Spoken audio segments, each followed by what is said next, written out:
네, 안녕하세요. 영건 강사입니다. 네, 오늘은 컨티뉴랑 브레이크에 대해서 실습을 한번 진행해 볼 건데요.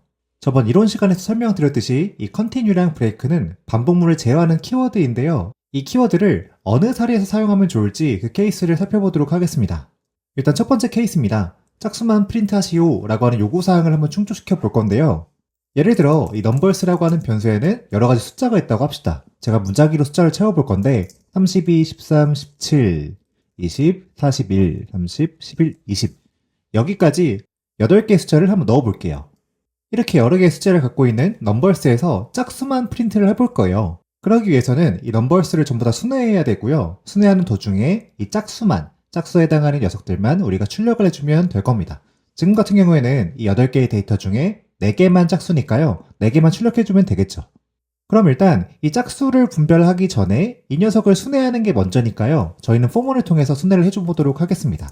for in 뒤에는 이 순회 대상인 넘버스가 와주면 되고요. in 앞에는 이 하나의 데이터를 골라왔었을 때 그 데이터에 대해서 이름을 붙여주면 되는데 숫자 하나니까 이 넘버스가 아니라 넘버라고 하는 이름을 붙여주면 되겠죠.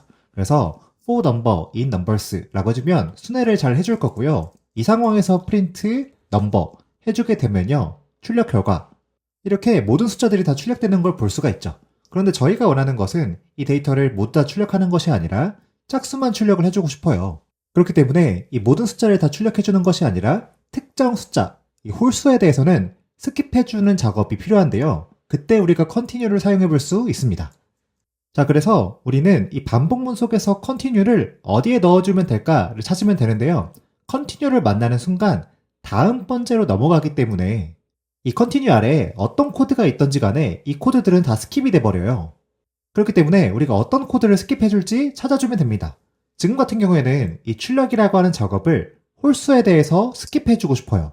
그렇기 때문에 이 continue보다 아래에 이 print가 들어가면 됩니다. 그러니까 스킵하고자 하는 이 프린트 블럭을 좀 내려볼게요. 이렇게 좀 내린 다음에 그 위에다가 continue라고 하는 키워드를 이렇게 적어주는 거죠. 그런데 이렇게만 적어주면 문제가 생겨요. 왜냐하면 이 모든 넘버에 대해서 continue가 마주치기 때문에 짝수도 역시 스킵이 되고 다음 번째로 넘어가 버립니다. 우리는 짝수일 때는 continue 되지 않고 여기를 넘어가서 이 짝수를 출력해줘야만 되거든요. 그래서 이 continue라고 하는 것은 짝수일 땐 만나면 안 돼요. 다시 말해서 홀수일 때만 이 continue를 마주쳐야 됩니다. 그렇기 때문에 여긴 조건문이 필요한데요. 이 continue 키워드 위에다가 조건문 if 써주시면 되고요. 그리고 홀수일 때만 우리가 건너뛰어주면 되니까요. 이 홀수임을 표시해주면 되는데 넘버를 2로 나눈 나머지가 이 녀석이 0이 아니면 이게 짝수가 아니라 홀수가 되겠죠. 빨간 줄이 뜨는 이유는 이 조건문은 실행 구문인데 들여쓰기가 되어 있지 않기 때문에 빨간 줄이 뜨고 있습니다. 그래서 여기 앞에 스텝을 쳐주시면 들여쓰기 처리가 돼서 정상적으로 실행이 될 겁니다. 그래서 이걸 해석해보면 넘버가 홀수일 때는 스킵을 해라 라고 하는 뜻이고요. 그리고 지금 해석하고 있는 코드 라인이 이렇게 해석하다가 여기 9번 라인까지 내려왔다는 말은요. 이때 컨티뉴 되지 않았기 때문에 내려온 겁니다. 다시 말해서 이게 홀수가 아니라는 거예요. 그렇기 때문에 여기 9번 라인에는 else가 적혀있진 않지만 암묵적으로 else가 적용된 라인이라고 보시면 되겠습니다. 왜냐하면 이렇게 코드를 해석하다가 if문에 적혀있는 이 조건 넘버가 홀수이냐라는 조건이 만약 참이었다라고 한다면 이때는 continue를 만났기 때문에 이 코드로 내려갈 일이 없겠죠. 그렇기 때문에 이 print를 만났다는 말은 애초에 if가 참이었을 리가 없다는 얘기고요. 그렇기 때문에 당연히 암묵적으로 else의 영역이라는 것입니다. 다시 말해서 이 녀석은 짝수일 때만 실행될 수밖에 없다는 거예요. 그래서 이렇게 코드를 작성해 놓고 다시 한번 실행해 보겠습니다.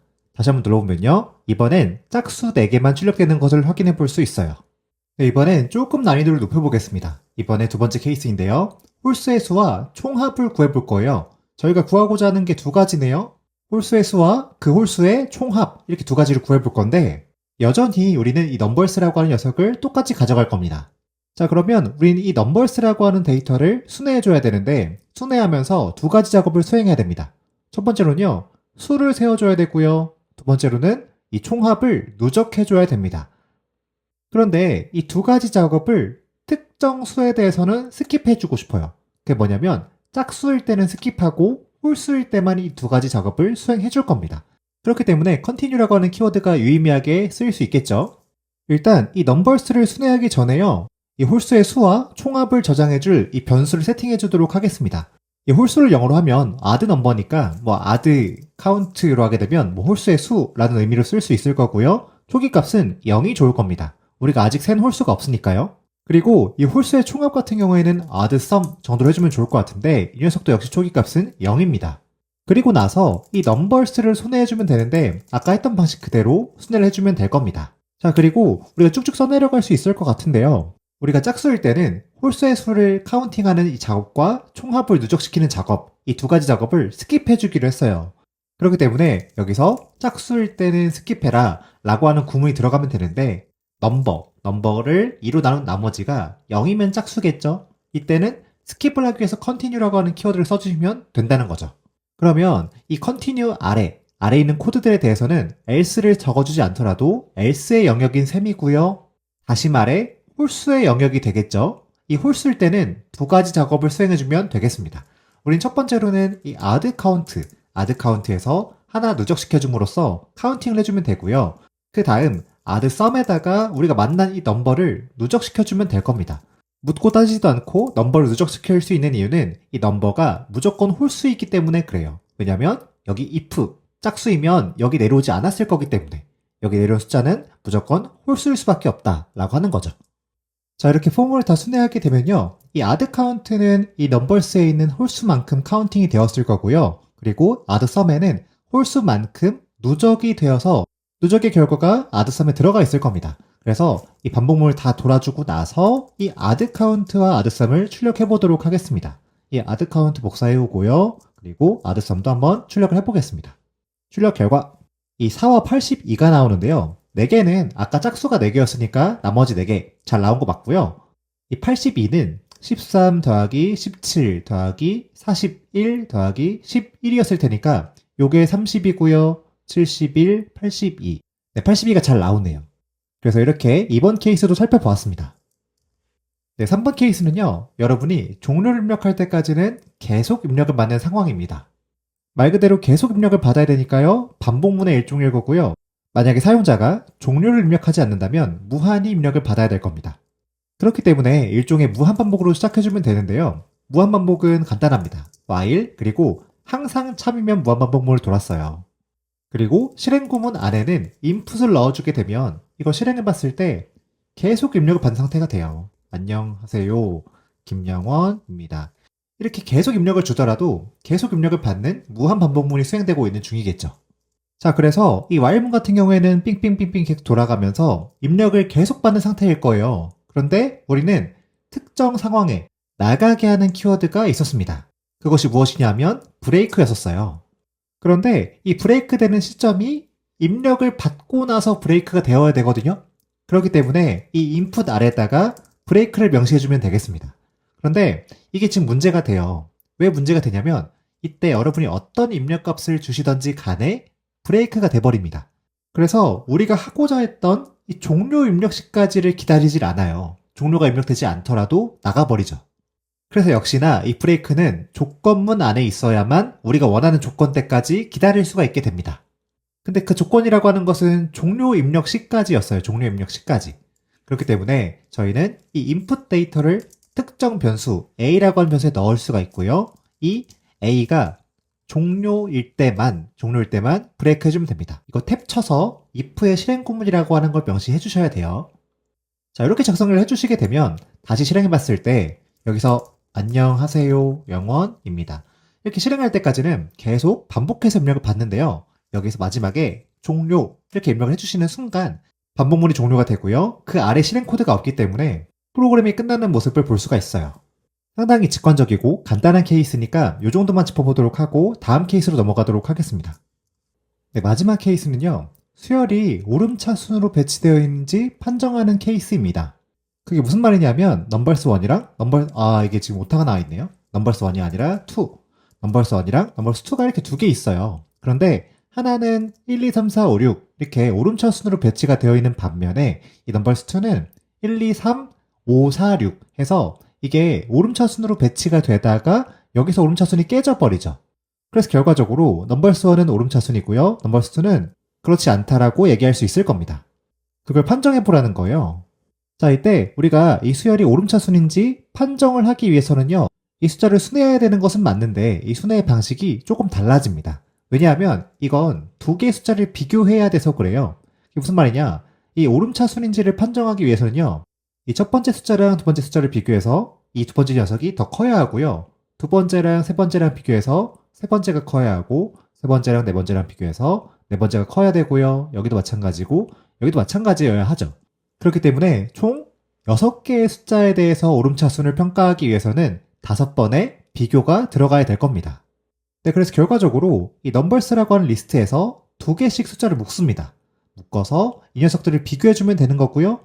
2개씩 묶다 보니 이 묶음의 수가 이 숫자의 수보다 하나가 적어요. 이 하나의 적은 만큼 비교를 진행해주면 되는데, 이 넘버스1이라고 하는 리스트가 오름차순인지를 판정하기 위해서는요, 이렇게 5번의 비교 연산을 전부 다 수행해줘야만 할 겁니다. 자, 왜냐하면 이 첫 번째 비교 연산만 이 우측이 더 크다고 해서 이 오름차순을 판정할 수 있는 건 아니고요. 이 두 번째, 세 번째, 네 번째, 5번째까지 이 모두가 우측이 더 커야만 오름차순이라고 인정할 수가 있겠죠. 자, 그런데 이 넘버스2 같은 경우에는 그 경우가 다르다는 겁니다. 왜냐하면 이 첫 번째 연산 결과 이 우측이 더 크죠. 그리고 두 번째 연산의 결과 우측이 더 크고요. 세 번째도 우측이 더 큰데 이 네 번째 비교 연산이 되는 순간 이 5가 4보다 크죠. 그렇기 때문에 왼쪽이 더 커버립니다. 자, 이때 아직 한 번의 비교 연산을 더 수행해야만 하는데 이 연산을 굳이 할 필요가 있겠느냐라고 하는 겁니다. 자, 왜냐하면 이미 네 번째에서 오름차순이 아님이 판정이 되어서 그래요. 이때는 여기로 넘어갈 필요가 없다는 거죠. 자, 다시 말해서 이 비교 연산을 수행하는 이 반복 작업을 더 이상 할 필요가 없다. 그렇기 때문에 중단할 필요가 있다는 겁니다. 이때 사용하는 것이 브레이크고요. 한번 실습 코드로 옮겨보겠습니다. 자, 일단 우리가 이 비교 연산을 반복해줘야 되는데 이 비교 연산의 반복 횟수는 넘버스1과 넘버스2의 길이에서 하나 뺀 만큼만 반복해주기로 했습니다. 자, 이렇게 반복 횟수를 알 수 있었을 때는 for물이 편하다고 말씀을 드렸죠. 그렇기 때문에 for로 구성을 해볼 건데요. for로 반복 횟수를 적어주는 방식은 range랑 같이 써주면 편하다라고 말씀을 드렸습니다. 그래서 이 for in 뒤에 range 함수를 써주시면 되고요. 여기다가 반복 횟수를 넣어주시면 돼요. 넘버스의 길이만큼 뽑아다가요. 그 친구에서 1을 빼주기로 했어요. 그냥 넘버스가 아니라 넘버스에 번호를 붙여줘야 되는데 지금은 1로 한번 해볼게요. 넘버스 1. 자, 그래서 이 랭의 결과 6일 거고요. 1 빼주면 이게 전체적으로 5가 될 겁니다. 그래서 레인지는 0부터 4까지의 정수를 갖고 있을 거예요. 그러면 이 0부터 4까지의 값이 하나씩 들어가게 될 텐데 이걸 변수를 뭐라 해줄 거냐면 저는 i라고 하겠습니다. 이걸 i로 해주는 이유는요. 이게 일종의 인덱스여서 그래요. 아까 이 레인지의 결과 0에서 4까지의 정수를 갖는다고 말씀드렸죠. 이거 한번 화살표로 가리켜 볼게요. 첫 번째는 0, 그 다음엔 1, 그 다음엔 2, 3, 4 이렇게 가리키게 될 겁니다. 자, 그러면 이 i번째에 해당하는 숫자와 그 다음 번째 숫자와의 비교를 해주게 되면 우리는 해당 i번째에 해당하는 비교 연산을 수행할 수 있게 됩니다. 이 코드를 한번 옮겨볼게요. 자, 이렇게 for 반복문 실행구문 안쪽에다가요, 이 넘버스 1에서 i번째를 가져와 주고요, 그리고 넘버스 1에 i 플러스 1번째를 가져와 주면 되겠습니다.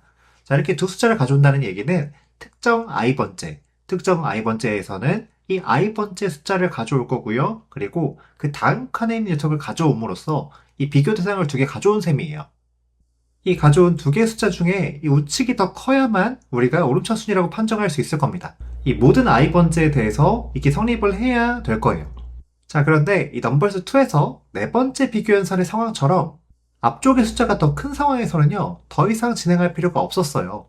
우리가 이때 브레이크를 거는 것이 목적이었는데 그렇기 때문에 좌측이 더 큰 케이스를 골라내는 것이 목적이었습니다. 그래서 이 정상인 상황으로 우리가 조건을 걸지 않고요, 비정상인 상황으로 조건을 걸도록 하겠습니다. 그래서 if 달아주시고요. 그리고 이 두 숫자의 부등호 방향은 좌측이 더 커라 라고 하는 게 되겠습니다. 자, 이 상황은요, 오름차순이 아님을 발견했다는 얘기가 될 겁니다. 자, 이럴 때는 우리가 더 진행하지 않기로 했기 때문에 브레이크 해주면 되겠죠. 근데 이 나가기 전에 오름차순이 아닙니다 라고 찍어주도록 할 거예요. 자, 여기까지 코드를 작성해 둔 상태에서 한번 실행을 시켜보도록 하겠습니다. 자, 그러면 아무것도 출력이 되지 않을 거예요. 왜냐하면 지금 넘버스1 같은 경우에는 오름차순 배치가 되어 있기 때문에 오름차순이 아닙니다 라고 하는 프린트 내용이 출력되지 않을 겁니다. 자, 그러면 반복 대상을 좀 바꿔서요, 넘버스2로 한번 바꿔보겠습니다. 넘버스1을 이렇게 넘버스2로 한번 이렇게 바꿔볼게요.